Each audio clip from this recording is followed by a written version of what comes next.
মুসারে আল্লাহরে জিগাইবানি, আমি গরিব মানুষ, আমি ভালো কিছু কিনতে পারি না, ছেলে মেয়েকে ভালো কিছু খাওয়াইতে পারি না, ভাঙ্গা ঘর, এত গরিব, ভালো করে ঘর বানাইতে পারি না।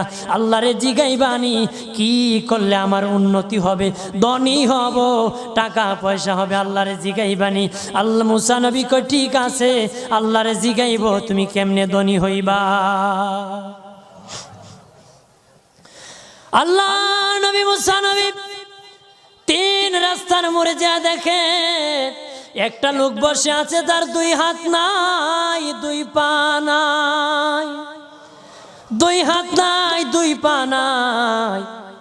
ওই লোক ডাক দিয়া কয়, মুসা রে, জীবনে কোনোদিন নিজে হাঁটতে পারি নাই, নিজ হাতে খেতে পারি নাই, কেউ খাওয়াইলে খাই, নতুবা উপবাস থাকি, বৃষ্টি আসলে ভিজি, সেখানে আমি আবার